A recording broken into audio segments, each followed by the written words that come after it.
சொல்லிட்டு ஒரு கேள்வி கேட்குறாங்க. நான் மாற்றின வந்துட்டு திராவிட இயக்க சார்புள்ள ஒரு ரேஷனலிஸ்ட் அப்படிங்கிறதுனால என்ன பண்ணிட்டாங்க அப்படின்னா, எதுக்கு போயிட்டு நம்ம சென்னையை வாங்கிக்கலாம் அப்படின்னு சொல்லிட்டு வாங்கிட்டாங்க. இப்போதான் ஃபீல் பண்ணுறாங்க, ஒருவேளை அதையே வாங்கிட்டு இருக்கலாமோ அப்படின்னு சொல்லிட்டு ஃபீல் பண்ணிட்டு இருக்காங்க. ஏன்னா கோடிக்கணக்கில் பணம் வருது, கோடிக்கணக்கில் பணம் வந்துட்டு இருக்கிறதுனால நம்ம கேட்டுட்டு இருக்காங்க. அப்போ 1957 தான் இது நடக்குது, சரிங்களா? அப்போ அந்த மெட்ராஸ் அரசு பணியாளர் தேர்வாணையம் அப்படின்னு அதை மாத்துறாங்க. மெட்ராஸ் தேர்வாணையம் இருந்ததை மெட்ராஸ் அரசு பணியாளர் தேர்வாணையம் அப்படின்னு சொல்லிட்டு பேர் மாத்துறாங்க, சரிங்களா?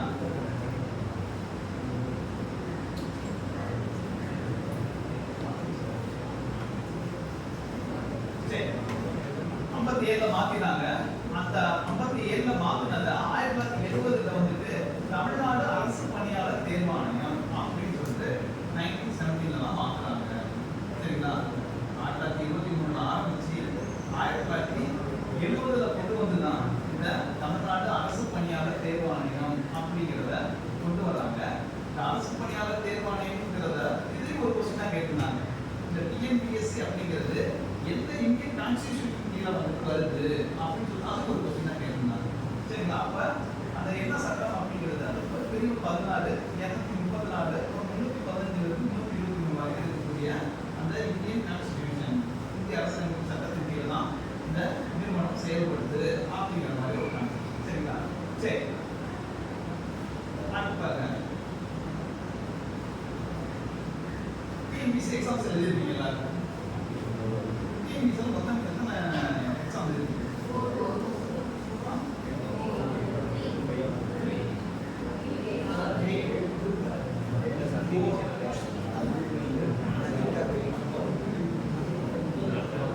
நமக்கு தெரிஞ்சது அந்த டிஎன்பிஎஸ்சி குரூப் 4 மட்டும்தான். குரூப் 2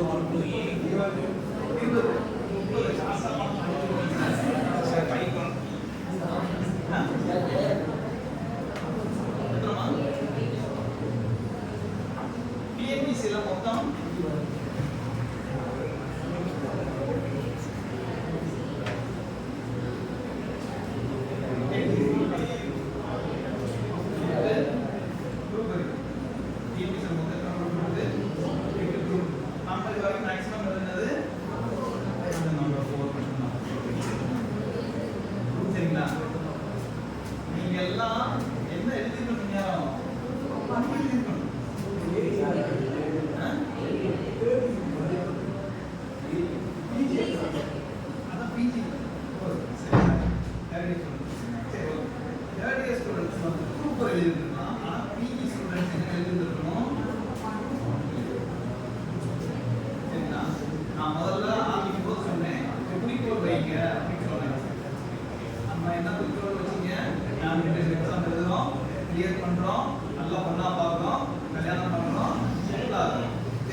8ல உங்களோட குறிக்கோள் என்ன அப்படிங்கறத நீங்க சூஸ் பண்ணணும். இதுதான் உண்மை. இந்த 8 எக்ஸாம் இருக்குது. ஒவ்வொன்றும் என்னன்னு நான் அடுத்த ஸ்லைட்ல வரும். அதை ஃபுல்லா பார்த்துட்டு நான் இந்த எக்ஸாம் தான் சார் ப்ரிப்பேர் பண்ண போறேன் அப்படின்னு நீங்க இன்னைக்கு உங்களுக்கு ஒரு குறிக்கோள் வச்சுக்கோங்க, சரிங்களா? வச்சுட்டு அதை மாற்றக்கூடாது. குறிக்கோள் ஒன்று உங்களுக்கு கொண்டு வந்துட்டீங்க, கொண்டு வந்ததுக்கு அப்புறம் அதை நீங்க மாற்றக்கூடாது, சரிங்களா? ஏன் சொல்றேன் அப்படின்னா எல்லாருக்குமே சிலபஸ் ஒண்ணுதான், சிலபஸ் ஒண்ணுதான். ஆனா எக்ஸாம் பேட்டர்ன் வந்து மாறும், எக்ஸாம் பேட்டர்ன் மாறும், சரிங்களா? அதனால நீங்க குரூப் 4 படிச்சுட்டு நான் குரூப் 1ல போய் நான் எழுதுறேன் சார் அப்படின்னா உங்களை மாதிரி கிடையாது. இல்ல சார் நான் குரூப் 1 எக்ஸாம் எழுதிருக்கிறேன், குரூப் 4 எனக்கு தெரியாதா சார், நான் உங்களை மாதிரி கிடையாது.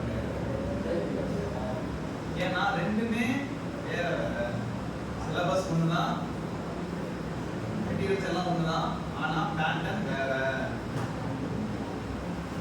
சரிங்களா?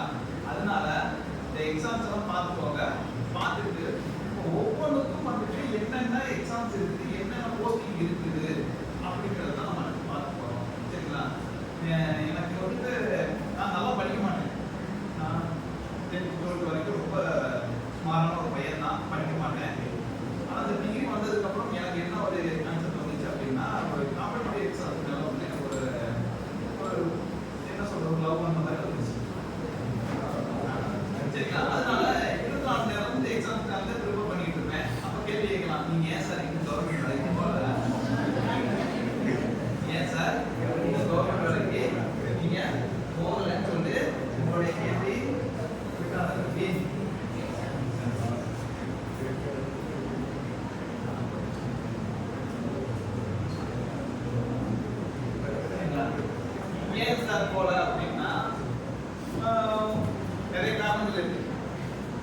சரிங்களா? நான் அப்புறமா சொல்றேன். சொன்னா அப்படின்னா நீங்க வந்து ஆன்சர் ஆயிடுவீங்க. சரிங்களா? இதுக்கு மேல உங்களுக்கு அதுக்கப்புறம் நானும் படிச்சுட்டு உங்களை மாதிரி வந்துட்டு ஏதாவது 10 ஸ்டூடெண்ட்ஸ் வந்துட்டு டிஎன்பிஎஸ்சி பாஸ் ஆகுது எப்படி கழிச்சு ஒரு கிளாஸ் எடுத்துக்கிட்டு சார் அப்படின்னு தான் சொல்ல வரேன். சரிங்களா? அதனால அந்த கடைசியை நான் சொல்லிடுறேன். ஆனால் இப்போ வந்துட்டு நீங்க இதில் ஒன்றா செலக்ட் பண்ணிக்கோங்க. ஆமா, உங்களுக்கு இந்த எக்ஸாம் பத்தின டீடைல்ஸ் வேணும் அப்படின்னா இந்த வெப்சைட்ல போனீங்கன்னா நாம காட்டுற வரைக்கும் எல்லாமே கிளியரா இருக்கும். சரிங்களா? நீங்க இதுக்குள்ள போனீங்கனாலே புரியாதது கூட இருக்கு. சரிங்களா? சரி, அதான் குரூப் 1 அப்படின்னு சொல்லி சொல்றேன். குரூப் 1 அப்படின்னு சொல்லி சொல்றேன். அதுல என்னென்ன போஸ்டிங் இருக்குது அப்படின்னு சொல்லிட்டு பார்க்கணும். என்னென்ன போஸ்டிங் இருக்குது அப்படின்னு சொல்லிட்டு பார்க்கணும். ஃபர்ஸ்ட் இது என்ன? Deputy collector. பாருங்க, கொஞ்சம் அப்படியே கொஞ்சம் இமேஜின் பண்ணி பாருங்க. சைலண்ட் வச்ச காரு, சரிங்களா? அதுக்குள்ள நாம போது கார் வருது, வீட்டுக்கு போறோம் வர்றோம். கொஞ்சம் இமேஜின் பண்ணுங்க. சரிங்களா? எப்ப அடுத்த வருஷம் நாமளும் சைலண்ட் வச்ச காருக்கு போறோம், டெப்டி கலெக்டர் இருக்கிறோம், வீட்டுக்கு வர்றோம் போறோம். சரிங்களா? நினைச்சு பாருங்க. கொஞ்சம் கவனிமா. கலெக்டர் லீவ் அன்னைக்கு, கலெக்டர் அன்னைக்கு லீவ் ஆயிட்டாரு. அன்னைக்கு நீங்க தான் அந்த டிஸ்ட்ரிக்ட் கலெக்டர் திருச்சியில மழை பெய்யுதா இல்லையா, பிஷப் பேப்பர் காலேஜ் லீவ் விடணுமா வேண்டாமா அப்படிங்கிறத யார் முடிவு பண்ண போறீங்க? நீங்க தான் முடிவு பண்ண முடியும். நீங்க தான் முடிவு பண்ண போறீங்க. சரிங்களா? சரி, அடுத்து பாருங்க. பிஎஸ்பி எப்படி சொல்றாங்க? போலீஸ். இது இந்த வகையில தான் வருது. அடுத்து பாருங்க, மாவட்ட பதிவாளர். நீங்க தேர்ட் இயர் முடிச்சனையும் எம்ப்ளாய்மெண்ட் ரெஜிஸ்டர்ல போயிட்டா ரிஜிஸ்டர் பண்ணிருப்பீங்க. எம்ப்ளாய்மெண்ட் ஆன்லைன்ல ரிஜிஸ்டர் பண்ணிருப்பீங்க. எம்ப்ளாய்மெண்ட்டுக்கு ஹெட் இருக்காங்க, அவர் தான் அந்த போஸ்டிங் மட்டும் குரூப் 1 தான் வருது. சரிங்களா? அடுத்து பாருங்க, ஊரக வளர்ச்சித்துறை, அதாவது assistant director of audit department அப்படிங்கிறது உதவி இயக்குனர். ஒவ்வொரு நீங்க கவர்மெண்ட்குள்ள போயிட்டீங்க அப்படின்னா, இப்போ நம்ம தாசில்தார் அப்படின்னா நீங்க யார் சொல்வீங்க? கம்யூனிட்டி சர்டிஃபிகேட் இல்லை இன்கம் சர்டிஃபிகேட் வாங்கி ஒருத்தர் கேட்பாங்க சார், அவர் தான் எனக்கு தாசில்தார் சொல்லுவேன். அவர் ரெவென்யூ தாசில்தார். தாசில்தார் நிறைய கடை. சரிங்களா? இப்போ நம்ம பார்க்கக்கூடிய கேபிள் கனெக்ஷன், அந்த கேபிள் கனெக்ஷனுக்கும் ஒரு தாசில்தார் இருக்கிறார். டாஸ்மாக் இருக்குதா, டாஸ்மாக்கு ஒரு தாசில்தார் இருக்கிறார். சரிங்களா? பஞ்சாயத்தா ஊராட்சி, அதுக்கு ஒரு தாசில்தார் இருக்கிறார். அப்போ தாசில்தார் நடக்கிறது வந்துட்டு நம்ம நினைச்சது ரெவென்யூ மட்டும் தான் சொல்றோம், அது கிடையாது. தாசில்தார் நிறைய கடை இருக்கிறாங்க. ஆனால் எல்லாமே ஒன்று தான், எல்லாமே ஒரே சேலரி, ஒரே கிரீனிங்க்கு சைன் தான். சரிங்களா? அடுத்த வருஷம் பிஜி ஸ்டூடெண்ட்ஸ் நான் பார்க்கும்போது எல்லாரும் கிரீனிங்ல சைன் பண்ணிருக்கணும். ஏன் சார் இப்பயே வாங்கி போட்டுக்கலாம் சார்? இல்லை, நான் வந்து உங்ககிட்ட கைது நிற்கணும். தம்பி, நான் காசு இருக்கிறப்பா பாரு, வாரிசு சர்டிஃபிகேட் வந்து நிற்கிறேன், பரவாயில்ல சார் விட்டாங்க சார், ஃப்ரீயா போட்டு கொடுத்தாரு. சரியா? சரி, மாவட்ட வேலை வாய்ப்பு அலுவலர்.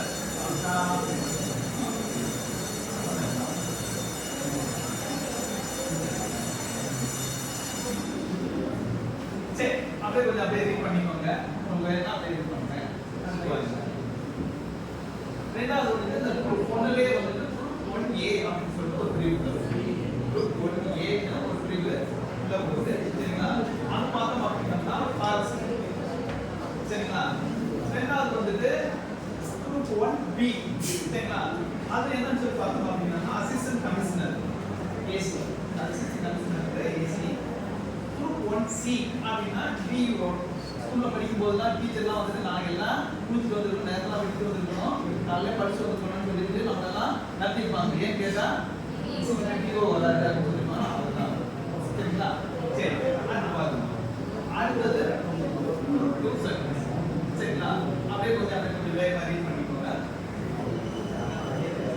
எல்லாமே தமிழ்ல இருக்கிறதுனால உங்களுக்கு கொஞ்சம் படிக்கிறது சிரமமா இருக்குன்னு சொன்னா அந்த இடத்துல இங்கிலீஷ்ல நான் அப்படியே சொல்றேன்.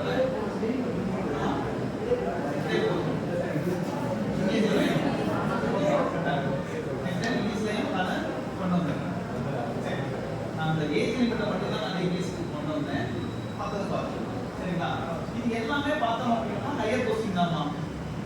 எல்லாமே ஐஎஸ் கொஸ்டின் தான். இந்த சம்பளத்தை காட்டிலும் சைடில் வர்றது அதிகம். சொல்லிடுறேன், இந்த டிபார்ட்மெண்ட் நீங்க உள்ள போயிட்டீங்கனாலே ஒரே வருஷத்துல உங்களுக்கு வந்துட்டு 50 லட்சம் ரூபாய் நீங்க வீடு கட்டிடுவீங்க. நாங்க இப்படி சாதாரண நினைச்சுக்கிறீங்களா? இதெல்லாம் தனி இப்போ போனீங்கன்னா நிறைய இருக்கு.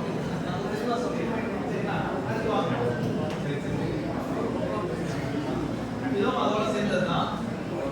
சரி, அடுத்து வாங்க. இந்த டூலே வந்துட்டு கொஞ்சம் கவனிமா 2 செக்ஷன் இருக்குது. ஒன்று வந்துட்டு இன்டர்வியூ போஸ்ட், இன்னொன்று சரிங்களா? அது எதை செலக்ட் பண்ணணும் அப்படிங்கிறத முடிவு பண்ணிக்கோங்க. இந்த குரூப் 2க்கும் அந்த குரூப் 1க்கும் என்ன டிஃபரன்ஸ் அப்படிங்கிறத நான் ஃபைனலாக சொல்லிடுறேன். சரி,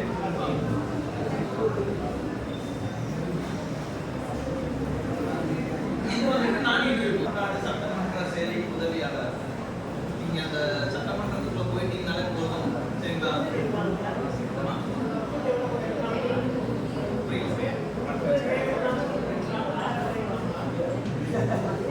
இங்க இருந்து கொச்சின் போறீங்க இல்ல பெங்களூர் போறீங்க அப்படின்னா உங்களுக்கு தக்கல்ல வந்து 15 நாளைக்கு முன்னாடி கட்டணும் அப்படிங்கிறதெல்லாம் கிடையாது. உங்களுக்கு ஸ்பெஷல் கோட்டா இருக்குது.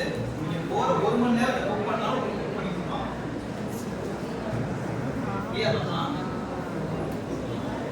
போற 1 மணி நேரத்துக்கு முன்னாடி உங்களுக்கு புக் பண்ணி கொடுப்பாங்க. அந்த ஆப்ஷன் உங்களுக்கு இருக்குது. அது எப்பயுமே ஒரு ஸ்பெஷல் இதுதான் வச்சுக்கிட்டே இருப்பாங்க. அதாவது கலெக்டரோ இந்த மாதிரி சட்டமன்றத்தில் ஓப்பன் பண்ணுறது யாருக்கோ சம்திங் தேவை அப்படின்னா உடனே புக் பண்ணி கொடுப்பாங்க. அதனால நிறைய டீச்சர்ஸ் இருக்குது. சரிங்களா? கட்டுவாங்க.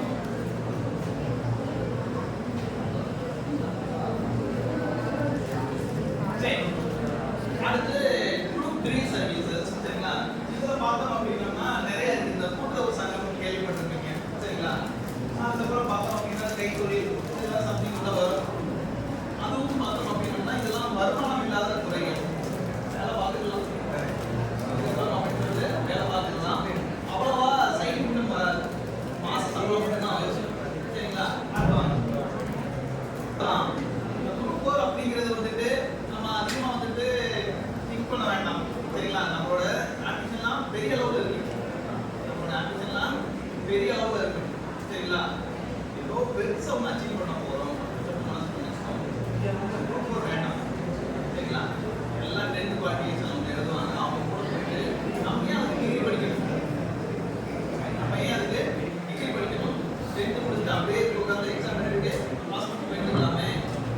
இதை எழுதுறதுக்கு யூஜி முடிச்சு அம்மா கிட்ட 1.5 லட்சம் ரூபாய் செலவு பண்ணி இப்போ வேறு சேர்த்துட்டாங்க சார், 8000 ரூபாய் அதிகம் சேர்த்துட்டு நிற்கணும் அப்படின்னு சொல்லிட்டு அதை ஒரு 2 லட்சம் ரூபாய் கட்டி அதுக்கப்புறம் வந்து ஒரு எக்ஸாம் ஏன் போகணும்? சரிங்களா? அதனால உங்களோட எய்ம்லாம் பெருசா இருக்கட்டும். சரிங்களா? அடுத்து வந்தோம் குரூப் 7. சரிங்களா? இந்த குரூப் 7 அப்படிங்கிறது அட்மினிஸ்ட்ரேட்டிவ் தமிழ்நாடு கவர்மெண்ட் அட்மினிஸ்ட்ரேட்டிவ்ல வரும். சரிங்களா? அடுத்து வந்து சரி, இதை வந்து நெக்ஸ்ட் கிளாஸ் நம்ம பார்த்துக்கலாம். சரிங்களா? எந்தெந்த எக்ஸாமுக்கு எவ்வளோ கேட்டு என்ன கம்ப்ளீட் ரிசர்வேஷன் அடிப்படையில் எவ்வளோ